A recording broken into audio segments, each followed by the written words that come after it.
कभी सोचा है कि क्या भारत का भविष्य एक नहीं बल्कि दो अलग अलग कहानियों में लिखा जा रहा है? देखिए, एक तरफ तो है विकास की तेज रफ्तार और दूसरी तरफ एक ऐसा संघर्ष जो मानो थमने का नाम ही नहीं ले रहा। आज हम इसी पहेली को सुलझाने की कोशिश करेंगे।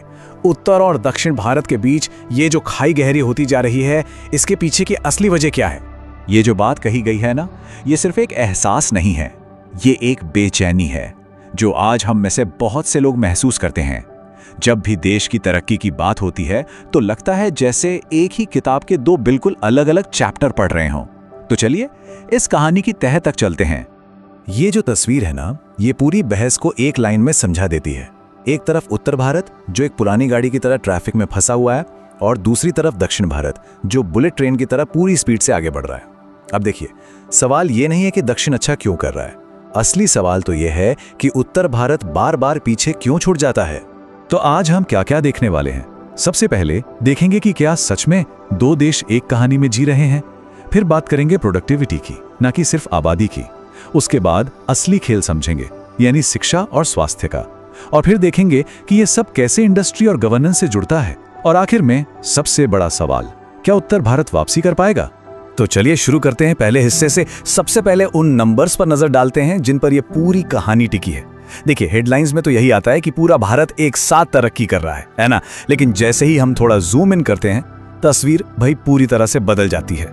सबसे पहले ये देखिए, देश की आधी से ज्यादा आबादी, 50% से भी ज्यादा लोग उत्तर भारत में रहते हैं। अब सोचिए, ये कितना बड़ा ह्यूमन रिसोर्स है। एक ऐसी ताकत जो अगर सही तरीके से इस्तेमाल हो जाए तो देश की तस्वीर ही बदल सकती है। और अब इस आंकड़े को देखिए, आबादी 50% से ज्यादा, लेकिन देश की जीडीपी में इनका कंट्रीब्यूशन सिर्फ 1/3, मतलब करीब 33%। ये कोई छोटा मोटा गैप नहीं है, ये एक बहुत बड़ा स्ट्रक्चरल इम्बैलेंस है। और बस यहीं से असली कहानी और असली सवाल शुरू होते हैं। तो अब ये तो बिल्कुल साफ है कि मामला सिर्फ लोगों की गिनती का तो नहीं है। अगर ऐसा होता तो भाई सबसे ज्यादा आबादी वाले राज्य ही सबसे अमीर होते, सबसे आगे होते। तो फिर असली मुद्दा है क्या? और जवाब है ये, मसला आबादी का है ही नहीं, मसला है प्रोडक्टिविटी का। मतलब बात ये नहीं है कि कितने लोग हैं, बात ये है कि वो लोग मिलकर अर्थव्यवस्था में कितना वैल्यू ऐड कर पा रहे हैं। और यहीं पर उत्तर और दक्षिण के बीच का फर्क एकदम साफ हो जाता है। देखिए, जब आपके पास सही सिस्टम नहीं होते, मतलब अच्छे स्कूल नहीं है, अस्पताल दबाव में है, लोकल इंडस्ट्रीज नहीं है, तो यही बड़ी आबादी जो एक एसेट हो सकती थी वो एक बोझ बन जाती है। और नतीजा हम सब देखते हैं। लाखों लोग अपने ही घर, अपने ही राज्य छोड़कर काम की तलाश में दूसरी जगहों पर जाने के लिए मजबूर हो जाते हैं। तो सवाल ये है कि अगर प्रोडक्टिविटी बढ़ानी है तो इसकी शुरुआत कहां से होगी? क्या बड़े बड़े हाईवे बनाने से या ऊंची ऊंची बिल्डिंग्स खड़ी करने से? नहीं, असली खेल तो कहीं और ही खेला जाता है, उन दो चीजों में जो किसी भी समाज की, किसी भी देश की नींव होती हैं। बिल्कुल सही, शिक्षा और स्वास्थ्य, एजुकेशन और हेल्थ। ये वो इन्वेस्टमेंट हैं जिनका रिजल्ट आपको तुरंत नहीं दिखता, इनका असर 20-30 साल बाद दिखता है, जब ये पूरे देश की शक्ल बदल देते हैं। और यहीं पर उत्तर और दक्षिण के बीच का जो फर्क है ना, वो सिर्फ दिखता नहीं है बल्कि चुभता है।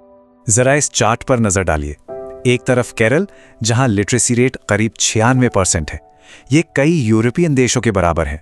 और दूसरी तरफ है उत्तर प्रदेश और बिहार जैसे राज्य, जहां ये आंकड़ा आज भी काफी पीछे है। और देखिए, ये सिर्फ अक्षर ज्ञान का गैप नहीं है, ये सोचने, समझने और सही फैसला लेने की क्षमता का गैप है। और बिल्कुल यही कहानी हेल्थ में भी है। दक्षिण भारत ने यह बात दशकों पहले ही समझ ली थी कि हेल्थ पर किया गया खर्चा नहीं होता, ये एक इन्वेस्टमेंट होता है। जबकि उत्तर में क्या होता है? हेल्थ केयर सिस्टम अक्सर आबादी के बोझ तले ही दबा रहता है। और सीधी सी बात है, एक बीमार वर्कफोर्स कभी भी प्रोडक्टिव हो ही नहीं सकती। तो जब आपकी एजुकेशन और हेल्थ की नींव इतनी मजबूत हो तो उसका रिजल्ट कहाँ दिखेगा? वो सीधे सीधे दिखता है इंडस्ट्री में, टेक्नोलॉजी में, नौकरियों में।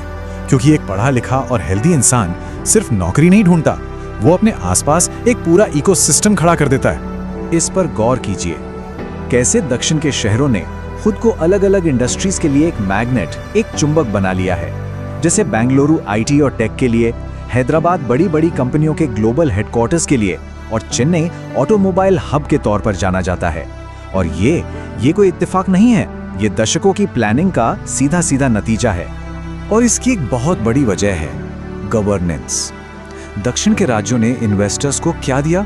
स्टेबिलिटी, पॉलिसी की कंटिन्यूटी।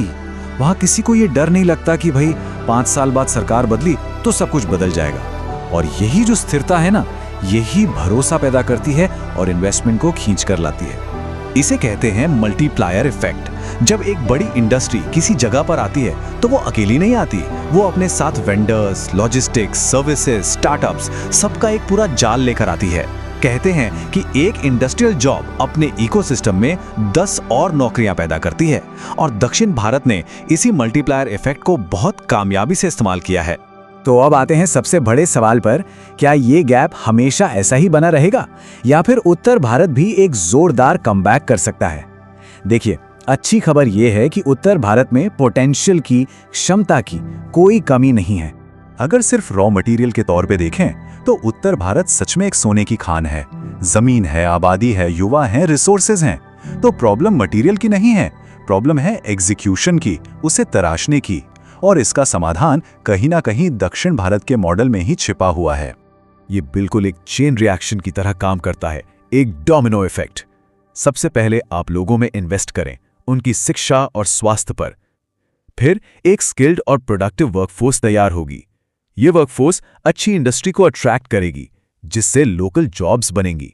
और जब लोगों को अपने ही घर में काम मिलेगा तो पलायन रुकेगा और लोकल इकोनॉमी मजबूत होगी। दक्षिण ने इसी चेन को सफलतापूर्वक चलाया है और उत्तर भारत में यही चेन बार बार कहीं ना कहीं से टूट जाती है। और देखिए, इसका सल्यूशन किसी जादुई छड़ी या किसी फ्लैशी स्कीम में नहीं है। सल्यूशन है सालों तक चलने वाली, शायद थोड़ी बोरिंग लगने वाली, लेकिन लगातार की जाने वाली मेहनत में।